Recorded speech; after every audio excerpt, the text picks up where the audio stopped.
James in New Mexico, pronouns are him, has a question for us. So welcome, James. How are you? Good. Hi, Matt. Hi, Jmike. It's nice to see both or hear both of you. Thank you for taking your time to speak with me today. I appreciate it. Thank you. Sure, Yeah, thanks. Hey, what's going on? I've got an issue with, and I'm not taking notes now. I just want to talk to you. I have a mom and other family members that are fundamentalist Christian, and I'm an atheist. So I walked in, found my brother dead here 17 years ago. I touched him. I was like, oh my goodness, I know what has happened. And these people have been nothing but problems to me ever since this has happened. So I wanted to ask some opinions from you all. So real quick, 17 years ago, you discovered your brother dead. Did I hear that correctly? Yes, I walked in, my wife went in with me, and I reached down, touched his leg. I knew what I was dealing with. I've had therapy, and that sort of thing has gone on. I have a continual problem with my family who is fundamentalist Christian. Like some of them are young earth creationists. Some of them are just, God's going to make sure everything's okay. And recently what ended up happening was I've had this continual problem where people will tell me, hey, this is what's wrong with you. You're an alcoholic. You're this, you're that. And then they'll disconnect from me in an order to pull me back into Christianity. And I can't cope with that.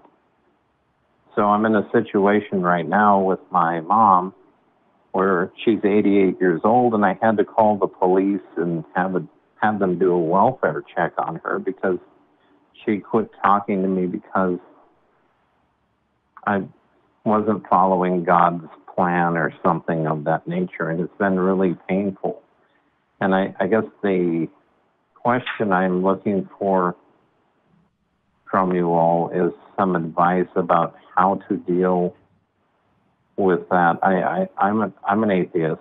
I'll look up at the sky at night and go, yeah, it's fine. I could be a deist. That's just fine. But I just can't cope with these people. I have a long-standing family value. And apologize if I speak over you.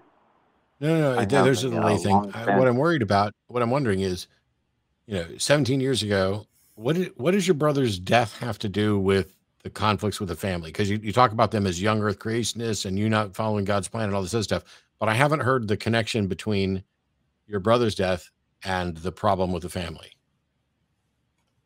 Oh, my brother's death and the problem with the family this is a hard one to describe, Matt. They are absolutely certain they're going to see him again in heaven. And I'm like, no, this is really not going to happen. And they're all, well, if you don't follow God's plan, you will go to hell, kind of thing.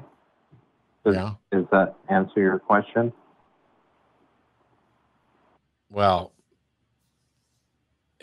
it seems to me that based on what you said, that they're saying they're expecting to see your brother again in heaven, and you're telling them that they're wrong. How do you know they're wrong? Well, no, I'm not telling them they're wrong. What they're saying is if you don't follow our plan or you don't do what we say, we'll take it out on you, which is going on right now. That's the reason I called today. Take it out on you how? Withdraw familial support. Cool. Okay, that explains quite a bit. You don't have to answer this. I'm not asking this to be a dick or anything else.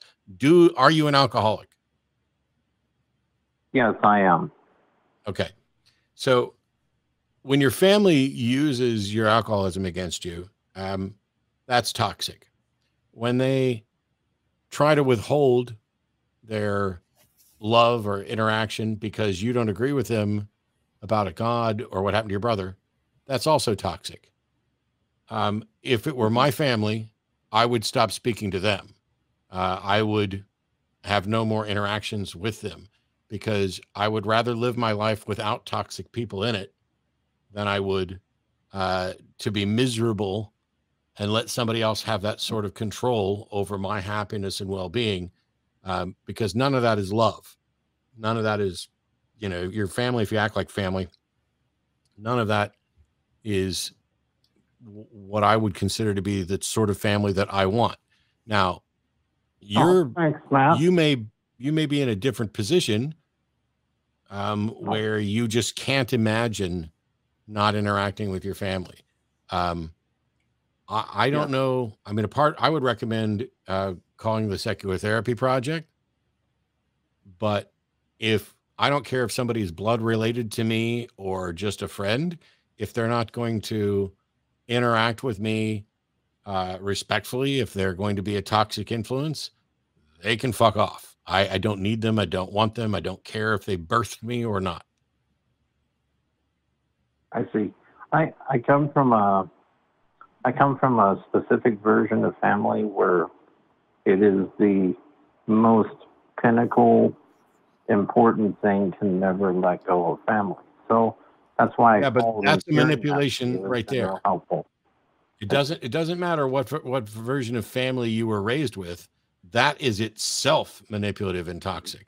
If you're raised in a thing where it's like you're going to do whatever you do, you're going to put up with bad shit from family, and you're going to, be with your family no matter what.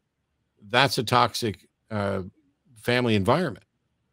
I mean, you don't have to keep doing that. I know that's where you come from. All I'm saying is you don't have to stick with where you come from. Just like if we came up with an answer 50 years ago to a question, we don't have to stick with that answer if we find a better one.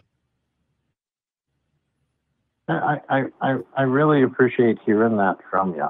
I listen to the program on a regular basis. I really appreciate a lot of the things I hear. And hearing something like that from both you and Jmike is, hey, Jmike, are you there? Yeah, we're going to see if he agrees. He may not. Yeah, well, I do absolutely agree. The only thing I would add there is that it seems like, and this is probably kind of just baked into what Matt's saying anyway, but that in and of itself created the outcome where now you are looking towards your better judgment, right, to get rid of toxic people in your life. But there's this conflict you have, and you cited it to us, like your understanding of family. And if it's true that it is that this is manipulating you in some way, right? I mean, it seems like you acknowledge this, and what's the problem is how long this has been ingrained in your understanding, right? It's not going to be easy just to you don't pop in a microwave and come out after you've had, how many ever years plus with this notion of family that you have. But at the same time, like what's constitutive of that family notion you have is what allows this outcome, right? You have this outcome now where you have to take something which in some people's lives where they know that their judgment to go away from toxic people in their life is the obvious right choice. Now you have this other notion that you're kind of predicating it on, which is that this is a wrong thing for me to do, when in fact it might be your best decision. And that's the kind of manipulative tactic that I think that you need to analyze at least, or see if you agree with that yourself. Yeah, and Jmike and Matt, I really appreciate being able to talk to you both about this. I asked to speak with Jmike as well because I wanted to hear from both of you. It's been a really, really painful thing, and it's like something I can't answer. I was worried I was going to break down and cry when I started talking to y'all on, you know what I mean? I didn't want to do that. But I really get it. I really appreciate y'all very much. Thank you. Thanks a lot, James, and good luck. And by the way, reach out to seculartherapy.org. And if you're not in treatment for your substance issues, please seek that, because one of the things to remember, while Jmike and I absolutely mean what we said, and about making sure that your family isn't mistreating you, we would be remiss if we didn't point out that we are hearing one side of the story. And it's entirely possible that members of your family are genuinely concerned about alcoholism and that this is causing a conflict. But when it comes to the doctrinal stuff of, you're not following God's plan and we're going to withdraw, that is absolutely manipulative. But having heard only, your side of the story, all we can do is tell you what we would do in that situation. And for me, as painful as it is, if my family members are going to try to, be abusive towards me over things that I don't believe or don't have control over or whatever, I'm better off without them.